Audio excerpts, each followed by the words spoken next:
হুমায়ুন কবির নামে ব্যক্তি তিনি প্রকাশ্যে স্বীকার করছেন যে বিজেপির সঙ্গে লেনদেনে থেকে তিনি স্পন্সার্ড বাই বিজেপি এবং তিনি বিজেপির হয়ে ভোট কাটার কাজ করছেন, এটা তিনি স্বীকার করলেন। দুই, হুমায়ুন কবির কি বললেন যে মুসলিমদের বিভ্রান্ত করা সহজ, সেই কারণে আমি বাবরি মসজিদের নামটা ব্যবহার করেছি। আমাকে অনেক বারণ করেছিলেন, কিন্তু বাবরের নামে আমার যায় আসে না, আমি ওই নামটা দিলে ভাবাবেগকে প্রভাবিত করা যাবে। তিন, উনি কি বললেন, 1000 কোটি টাকা চাই, 300 কোটি টাকা আমরা রেখে দেব যেমন বিহারে অমুক রেখেছে। অর্থাৎ এটা কিন্তু পুরোদস্তুর তদন্ত সাপেক্ষ, এটা তদন্ত হওয়া উচিত। চার, তিনি কি বলছেন, পিএমওর সঙ্গে আমার যোগাযোগ আছে, কোন অফিসারদের সঙ্গে যোগাযোগ আছে, তদন্ত দরকার। চার, তিনি বলছেন অসমের মুখ্যমন্ত্রীর সঙ্গে যোগাযোগ আছে, অন্য রাজ্যের সঙ্গে যোগাযোগ আছে, শুভেন্দু অধিকারীর সঙ্গে যোগাযোগ আছে।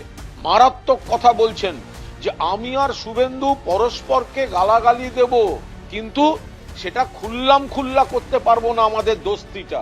কে বলছেন? হুমায়ুন কবির বলছেন, তার ভিডিও রয়েছে।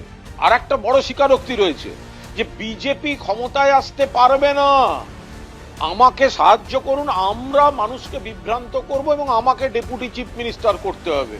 অর্থাৎ বিজেপি টাকা দিয়ে হুমায়ুনের সঙ্গে ভোট ভাগের যে আঁতাত, সেটা আজকে সম্পূর্ণভাবে ফাঁস হয়ে গেল। আমরা এর যতগুলো কনসার্নড এজেন্সি আছে পুরোদস্তুর তদন্ত চাই, যে এই 1000 কোটি টাকার দাবি করতে পারে বা চাইতে পারে, কতখানি কে পেল, ও এখনো যে খরচা করছে সেটা কিসের টাকা, হেলিকপ্টার কোথা থেকে আসছে, তার মানে এই গোটাটা একটা স্ক্যাম। আমরা এই স্ক্যামের তদন্ত চাই এবং নীতিগতভাবে যে ভয়ঙ্কর আঁতাতটা, আগুন নিয়ে খেলা, এই আঁতাতটা ফাঁস হয়ে গেছে, এটা বাংলার মানুষ এই বিজেপিকেও চিনে নেবেন আর হুমায়ুন কবিরকেও চিনে নেবেন।